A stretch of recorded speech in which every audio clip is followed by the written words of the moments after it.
Hello and welcome back to Final Fantasy -1. We are about to tackle the Sea Shrine, or the Undersea Shrine. This is a very different layout of the dungeon than in the vanilla version. Let me explain as we go through the main room here. In the vanilla version, you enter what is the remnants of a sunken castle that was inhabited by the mermaids and still is inhabited by the mermaids. You get some hints about that from some of the people on land in Onrak, including the mermaid who says, "You have legs," who has become a human. There's also an Ariel joke about a mermaid who went on to grow legs and never come back. But in that castle, when you take the submarine down, having gotten the Oxyale from the ferry in the Gaia Fountain, you enter in B3 of a 5-floor dungeon. You enter in the middle of the dungeon. And if you head upstairs from the dungeon, you can go up to the top floors of this castle to receive some of the top-level armor in the game, the Opal set of armor, and the slab, which is what Dr. Un uses to decipher the Lefianish language. But in this game, we're just going to go down only. There is not an upstairs in this main floor. We are starting at B1 and working our way down to Kraken. So the upper floors of this are not present. So we have some more mermaids. One of them is named Daryl, which is I believe a Daryl Hannah reference from the movie Splash. Thankfully, the battles in this dungeon are all escapable, so you're going to see me run from lots of battles here, including the water elemental battles, which are not escapable in the vanilla version of the game. So thankfully, this Whizbone and Whiz Ogre battle is escapable, so I can get out of this one without too much trouble. So I'm going to be exploring here. Sadly, I'm not going to be picking up the Thor Hammer or the Zeus Gauntlet or any of the other really nice, useful casting items in this game. It is unfortunate that I haven't picked any of those up yet. I assume that I must have missed some in my course of finding here. The Fire Staff that the mage has in his possession is not a casting item. Sadly, it's not a mage staff. So usually the chests that are guarded by 2 statues are going to be trapped in front of them. So I'm going to heal up with some potions. The buy 10 function is nice for buying potions. But this battle is just a regular old random battle that is escapable. So we are just going to escape from this battle and pick up the treasure. And it is a giant axe. So we're going to look at the stats. It's 7366. That's with the Gaia Hammer. 7366, 9148. Now, the 48 is important right there because it puts me back down to 2 hits. The Gaia Hammer gives me 3 hits.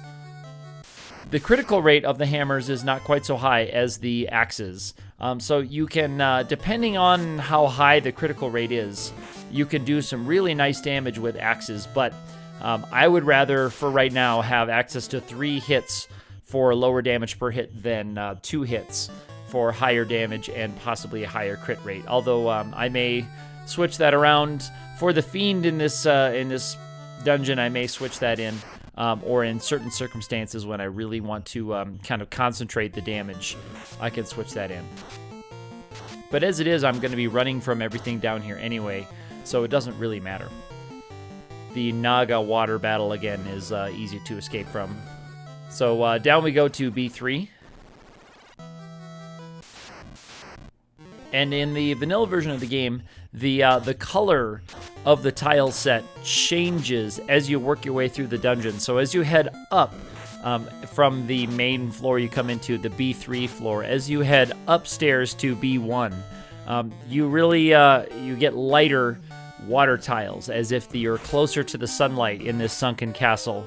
And then as you head downstairs to B5, you are in darker and darker tile sets, as if you are getting farther from the light of day, which is interesting. It's very cool that the designers put that in there. And here we're in the lower part. The Wizard Sahag and Red Sahag combo is going to be fairly common down here, so we are going to be bumping into them a couple of times. The Red Carib, a similar thing. Without the spellcasting items, it's not really worth the time on a crawl like this to fight these battles. The experience reward is not super significant with these battles, and on a crawl like this, I do want to be as close to full strength as I can when I get down to the final floors, in case I run into some inescapable battles, and of course, I want to be full strength when I get to the Fiend.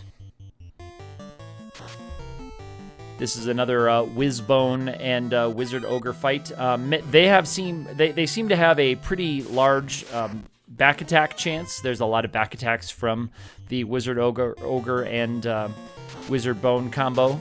The Wizard Ogres are pretty common to use the Invis spell right there, so they will usually boost themselves up. The second spell in their routine seems to be the Mute spell. So the mage on my party gets nerfed in the second round of battle if he's not able to get a spell off first, but the Mage Knife does the boosted damage to those wizards because they are the magic type. So kind of like what the Rune Sword was supposed to do in the vanilla version, does do extra damage to the Wizard Ogre. I'm assuming the Wizard Bones also, although I have not tried that with my Black Mage in this run of the game. So here I make a controller mistake. I meant to just push down on my controller, but my controller for playing on emulators is not the very, very best, and so when I pushed down, it registered a left input and got me out, so I have to fight this battle again in order to get this chest, and then I want to double check to see about that flame ring. I went checked my rings before this crawl, and it looks like the only one that can equip rings in my party is the ninja, and I already have a flame ring in the extra armor spot that my wizard is holding onto. He can't equip it. So if I need flame protection, I can put that on my ninja. But as it is, I don't really have use for an extra flame ring, so we are going to skip that. After all of that, fighting that battle twice, we're just going to skip that flame ring. And on we go through the lower level of this dungeon. This is a back attack from the Sahags. We have a random haste casting on the Red Sahag, which is interesting.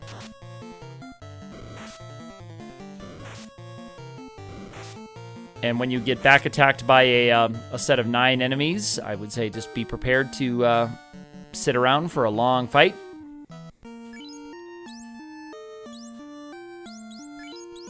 And we're going to heal back up after a few fights where we kind of got dinged down a little bit. My Viking is able to tank damage pretty well, but eventually he does need some healing, of course. Here's an undead battle. These guys can do some stun attacks, so we're going to hope to get out of here before we have too many characters stunned. Ace does get stunned. Ace is a pretty common target for being stunned and poisoned because he soaks up a lot of damage. Even though he gets a lot of single-digit damage, he gets a lot of hits put on him.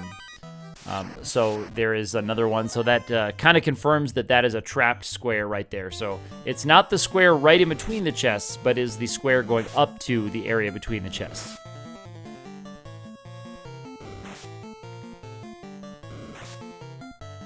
And we're away from it safely again.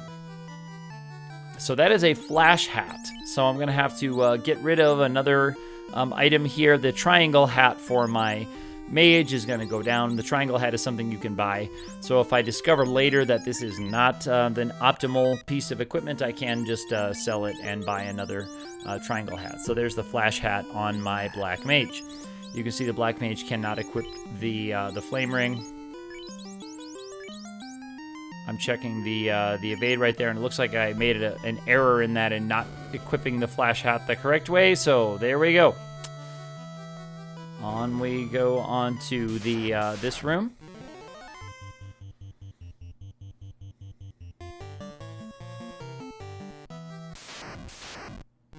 And it's another undead battle here. We've been getting good runs from these guys. I'm going to go down to avoid the trapped square. And I have a diamond armor right there that is, I'm too full to carry, so I'm going to drop the iron armor and pick up that diamond armor. That's going to be a boost in the absorb and also in elemental protection right there. So here we go.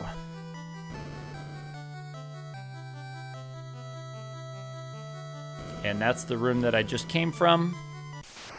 There's the stairs going up to the next level. Chance to strike first always gives you a run on the first time, so that means you have a back attack on the enemy. You can get away pretty easily on the first try right there.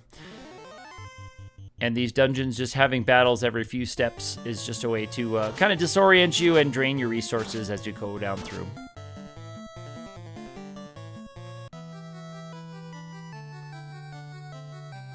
And down we go to the next floor.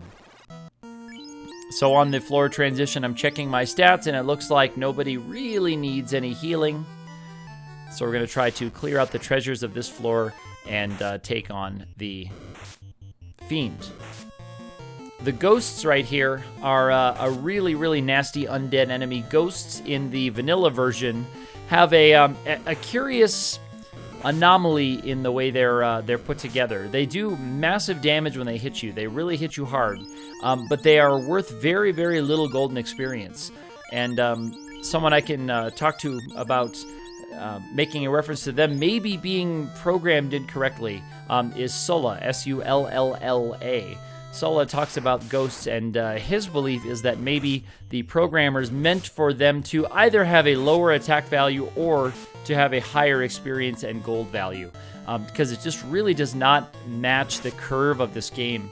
Their difficulty does not match the reward that you get for fighting them.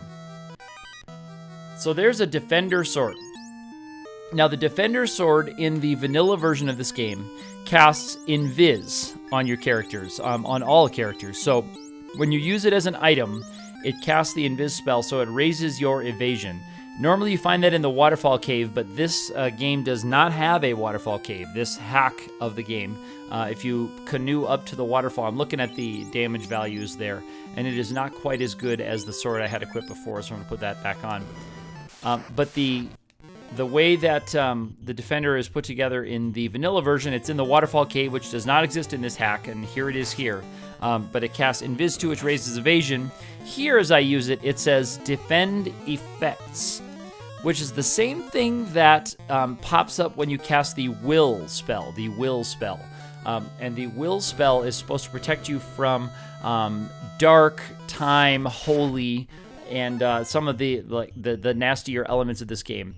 Now, the elements of this game seem to have been changed from the vanilla version of this game, because Will is supposed to defend you from dark, holy, time, and earth. Now, in the vanilla version, you have earth and time are both elements, but also you have death and status as an element.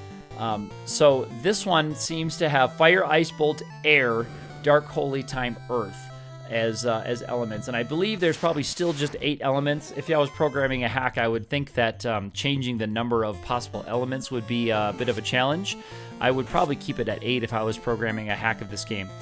So the status element seems to have been removed in favor of maybe the dark element.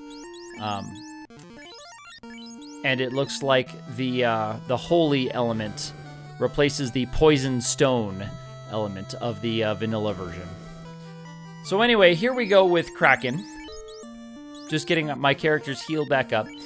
Kraken in this form and in its final form can really hit you hard for a lot of damage. It can do the classic 8 hits for lots and lots of damage. Classic move that the Kraken can do. So I'm going to go with the Protect spell and the Invis spell from my ninja to start things off. My Paladin is looking to see what I can do. The Will spell is going to be what he goes for. I'm not sure what kind of attacks to expect from this thing. I don't know if it's going to have any dark, holy, time, or earth spells in its routine. So we're just going to go for Haste 2 with the Black Mage to try to boost our damage. Here comes Will to boost our defenses against who knows what is coming from this thing. And we're going to look at our first damage. 3 hits for almost 700 damage, which is really nice. So that's promising that the Earth Hammer is doing that much damage with my Viking.